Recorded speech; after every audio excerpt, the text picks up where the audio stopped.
ધોરણ 7 પૂર્ણાંક સંખ્યાઓ. હવે આપણે ધોરણ 6માં શીખી ગયા કે પ્રાકૃતિક સંખ્યાઓની શરૂઆત 1થી થાય છે. 1, 2, 3, 4 એમ અનંત સંખ્યા. તે જ રીતે પૂર્ણ સંખ્યાઓની શરૂઆત 0થી થાય છે. 0, 1, 2, 3, 4 એમ. અહીં પણ પૂર્ણ સંખ્યાઓ અસંખ્ય મળે છે. હવે પૂર્ણાંક સંખ્યાઓમાં શૂન્ય પૂર્ણાંક, ધન પૂર્ણાંક અને ઋણ પૂર્ણાંક સંખ્યાઓ આવેલી છે. સંખ્યા રેખા પર આ સંખ્યાઓ આપણે દર્શાવી શકીએ છીએ. અહીંયા સંખ્યા રેખા તમે જોઈ શકો છો. સંખ્યા રેખા પર અહીંયા મધ્યમાં શૂન્ય છે. શૂન્યની જમણી બાજુએ ધન પૂર્ણાંક સંખ્યાઓ આપી છે. શૂન્યની ડાબી બાજુએ ઋણ પૂર્ણાંક સંખ્યાઓ દર્શાવેલી છે. શૂન્ય એ તટસ્થ સંખ્યા છે, એટલે કે શૂન્ય ધન પૂર્ણાંક પણ નથી અને ઋણ પૂર્ણાંક પણ નથી. એટલા માટે શૂન્ય એ તટસ્થ સંખ્યા કહેવાય છે. સંખ્યા રેખા પર જેમ જેમ જમણી બાજુએ જઈએ તેમ તેમ સંખ્યા મોટી થતી જાય છે અને જેમ જેમ ડાબી બાજુએ ખસીએ તેમ તેમ સંખ્યા નાની થતી જાય છે. શૂન્ય, અહીં તમે જોઈ શકો છો, શૂન્ય એ બધા જ ઋણ પૂર્ણાંકો કરતાં મોટી છે. શૂન્ય ઋણ પૂર્ણાંકો કરતાં મોટી સંખ્યા છે. જ્યારે જમણી બાજુ જેટલી પણ ધન પૂર્ણાંકો છે સંખ્યા, એ બધા કરતાં શૂન્ય એ નાની સંખ્યા છે. હવે આપણે આ જે સંખ્યા રેખા છે એના પર આપણે ધન પૂર્ણાંક, ઋણ પૂર્ણાંક અને શૂન્ય પૂર્ણાંક આટલું સમજ્યા બાદ આપણે જ્યારે કોઈ સંખ્યાઓ આપી હોય અને આપણને કહેવામાં આવે કે નાની કે મોટી સંખ્યા નક્કી કરો, આપેલ સંખ્યામાંથી નાની કે મોટી સંખ્યા નક્કી કરો, તો આપણે કરી શકીએ છીએ. જુઓ, આપણે શું વાત કરી કે શૂન્ય જે છે એ બધી જ ઋણ પૂર્ણાંક સંખ્યા કરતાં મોટી છે, બરાબર. તો હવે અહીંયા આપણે સરખામણી કરવાની કહી હોય તો ઋણ 1 અને અહીંયા છે શૂન્ય, તો ઋણ 1 એ શૂન્ય કરતાં કેવી છે? નાની છે, કારણ કે બધી જ ઋણ પૂર્ણાંકો શૂન્ય કરતાં નાની છે. હવે ઋણ 2 એ 2 કરતાં કેવી છે? તો ઋણ 2 એ 2 કરતાં નાની છે, કારણ કે બધી જ ધન પૂર્ણાંક સંખ્યાઓ શૂન્ય અને ઋણ પૂર્ણાંક સંખ્યાઓ કરતાં મોટી હોય છે. એવી રીતે ઋણ 10 એ 4 કરતાં કેવી સંખ્યા છે? નાની સંખ્યા છે. ઋણ 10 એ 4 કરતાં નાની સંખ્યા છે, કારણ કે તમે અહીંયા જોઈ શકો છો કે સંખ્યા રેખા પર જેમ જેમ આપણે જમણી બાજુએ જઈએ, જેમ જેમ જમણી બાજુએ ખસીએ એમ એમ સંખ્યા કેવી થતી જાય છે? મોટી થતી જાય છે. અને જ્યારે સંખ્યા રેખા પર જેમ જેમ ડાબી બાજુએ આગળ વધીએ તેમ તેમ સંખ્યા નાની થતી જાય છે. તો અહીંયા ઋણ 10 એ ડાબી બાજુએ ખસતા એ નાની થાય છે અને 4 એ જમણી બાજુએ, શૂન્યની જમણી બાજુએ આવેલી હોવાથી, ધન પૂર્ણાંક હોવાથી તે ઋણ સંખ્યા કરતાં મોટી છે. કોઈ પણ ઋણ સંખ્યા કરતાં ધન સંખ્યા હંમેશા મોટી જ હોય, એ ખાસ યાદ રાખવાનું છે. હવે 4 અને ઋણ 12. 4 એ ધન સંખ્યા છે અને ઋણ 12 છે એ ઋણ સંખ્યા છે, ઋણ પૂર્ણાંક છે અને આ ધન પૂર્ણાંક છે. તો આગળ કહ્યું તેમ કે કોઈ પણ ધન પૂર્ણાંક સંખ્યા એ ઋણ પૂર્ણાંક કરતાં હંમેશા મોટી જ હોય. શૂન્ય એ ધન પૂર્ણાંક કરતાં હંમેશા નાની જ હોય. એ ગમે તે ધન પૂર્ણાંક સંખ્યા સાથે એની સરખામણી કરીએ તો શૂન્ય એ ધન પૂર્ણાંક કરતાં નાની જ સંખ્યા હોય. એવી રીતે ઋણ 1 એ શૂન્ય કરતાં કેવી હોય? નાની હોય. એટલે શૂન્ય જે છે એ ઋણ 1 કરતાં કેવો છે? મોટો છે. શૂન્ય એ ઋણ 1 કરતાં મોટો છે. આગળ કહ્યું તેમ શૂન્ય એ કોઈ પણ ઋણ પૂર્ણાંક સંખ્યા કરતાં મોટી સંખ્યા છે. હવે અહીંયા બીજું એક ઉદાહરણ લઈએ. અહીંયા હું લખું ઋણ 3.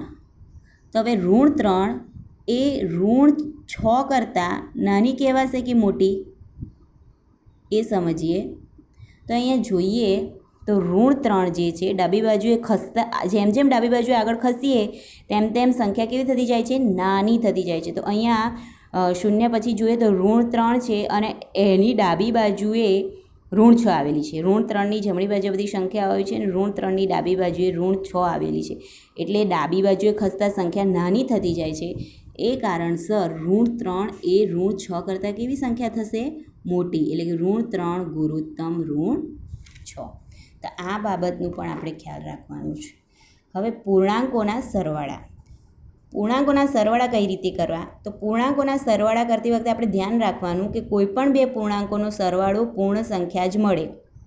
કોઈપણ બે પૂર્ણાંક સંખ્યાઓનો સરવાળો ગમે તે ક્રમમાં કરવામાં આવે તો પણ પરિણામ સરખું જ મળે છે.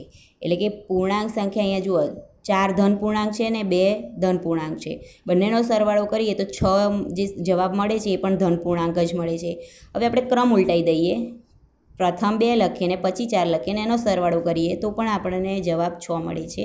એટલે કે 6 આ બે ધન પૂર્ણાંકોનો સરવાળો ધન પૂર્ણાંક જ થાય છે. એટલે કોઈ પણ પૂર્ણાંકોનો સરવાળો કરો તો જવાબ પૂર્ણાંક સંખ્યા જ મળે અને ગમે તે ક્રમમાં કરો તો એ જવાબ સરખો મળે છે.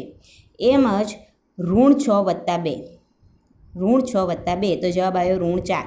હવે 2 આગળ લખીએ અને ઋણ 6 ત્યાર પછી લખીએ અને એનો સરવાળો કરીએ તો એ જવાબ મળે છે ઋણ 4. હવે આપણે જોઈએ કે આ સરવાળો સંખ્યા રેખાની મદદથી આપણે કઈ રીતે કરી શકીએ. તો સંખ્યા રેખા પર આપણે સંખ્યાઓ દર્શાવી દઈશું આ પ્રમાણે. હવે અહીંયા સૌપ્રથમ શું છે, 4 આપેલું છે તો આપણે સૌપ્રથમ 4 પર જતા રહીશું, 4 પર જતા રહેવાનું.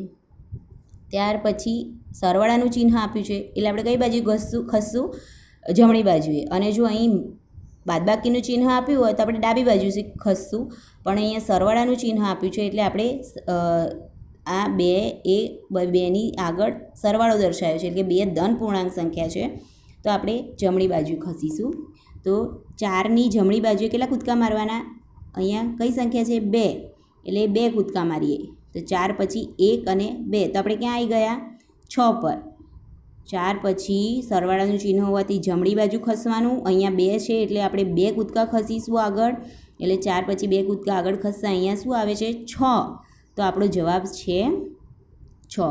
હવે એવી રીતે આ ઉલટ સુલટ ક્રમનું સમજીએ તો સૌપ્રથમ 2 છે તો અહીંયા સૌપ્રથમ 2 પર જતા રહો. હવે અહીંયા સરવાળાનું ચિહ્ન છે તો 2ની જમણી બાજુએ ખસો. કેટલા કૂદકા ખસવાના? અહીંયા 4 છે એટલે 4 કૂદકા. તો તમે 4 કૂદકા અહીંયાથી ખસો તો 1 2 1 3થી ખસવાનું, 1 2 3 4 તો ક્યાં આવી ગયા? 6 પર. તો આ પ્રમાણે આપણે સંખ્યા રેખાની મદદથી સરવાળા કરી શકીએ. એવી રીતે આ બીજું ઉદાહરણ મેં લીધું છે ઋણ 6 વત્તા 2. તો અહીંયા સંખ્યા રેખા પર મેં આ પ્રમાણે સંખ્યાઓ દર્શાવી છે.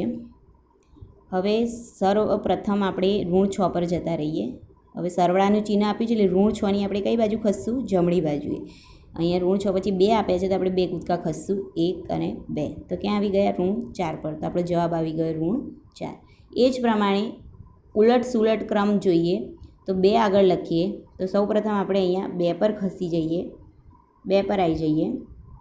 ત્યાર પછી સરવાળો છે એટલે 2ની અહીંયા સરવાળો છે પરંતુ જે સંખ્યા ત્યાર પછી જે સંખ્યા આપી છે એ કઈ સંખ્યા છે? ઋણ સંખ્યા. તો હંમેશા જે સંખ્યા આપી હોય એની આગળનું ચિહ્ન જોવાનું, બરાબર? એટલે 6ની આગળ ઋણ ચિહ્ન બતાવેલું છે એટલે 6 એ ઋણ સંખ્યા છે, બરાબર? 2 પછી જે સંખ્યા બતાવી છે એ ઋણ સંખ્યા છે એટલે ઋણ સંખ્યા હોય તો 2ની કઈ બાજુએ ખસવાનું? આ 2ની થઈ, આ 2ની જમણી બાજુ થઈ અને આ થઈ 2ની ડાબી બાજુ. તો આપણે 2ની આ 2 પછી અહીંયા ઋણ 6 છે, ઋણ 6 એ ઋણ પૂર્ણાંક સંખ્યા છે એટલે ઋણ પૂર્ણાંક સંખ્યા આપી હોય તો આપણે ડાબી બાજુ ખસવાનું. તો 2ની ડાબી બાજુ ખસીએ, 1 2 3 4 5 6 સ્ટેપ તો ક્યાં આવી ગયા? ઋણ 4 પર. એટલે સંખ્યા રેખા પરથી જ્યારે પણ સરવાળા કરીએ તો સૌ પ્રથમ જે સંખ્યા આપી હોય ત્યાં જતું રહેવાનું, બરાબર? અને ત્યાર પછી જો ધન સંખ્યા આપી હોય તો એ સંખ્યાની જમણી બાજુ એટલા ડગલા ખસવાના અને જો ઋણ સંખ્યા આપી હોય તો એ સંખ્યાની ડાબી બાજુએ જે સંખ્યા આપી હોય એટલા ડગલા ખસવાના. તો આ પ્રમાણે આપણને જવાબ સંખ્યા રેખા પરથી મળી જાય છે. આટલો ખ્યાલ આવી ગયા બાદ હજુ પૂર્ણાંકોના સરવાળામાં એક બાબત સમજવાની છે. કોઈપણ પૂર્ણાંક સંખ્યાઓનો શૂન્ય સાથે સરવાળો કરતાં પરિણામ તેની તે જ સંખ્યા મળે. શૂન્ય એ સરવાળા માટેની તટસ્થ સંખ્યા છે. કોઈપણ સંખ્યાનો આપણે શૂન્ય સાથે સરવાળો કરીએ તો આપણને જવાબ એની એ સંખ્યા જ મળે છે. એટલા માટે શૂન્યને સરવાળા માટેની તટસ્થ સંખ્યા કહી છે. 4નો સરવાળો શૂન્ય સાથે કરીએ તો 4 મળે. -2નો સરવાળો શૂન્ય સાથે કરીએ તો -2 મળે. એવી રીતે કોઈ પણ સંખ્યાને આપણે શૂન્યમાં ઉમેરીએ તો જવાબ સંખ્યા પોતે જ મળે છે. તેથી શૂન્ય એ સરવાળા માટેની તટસ્થ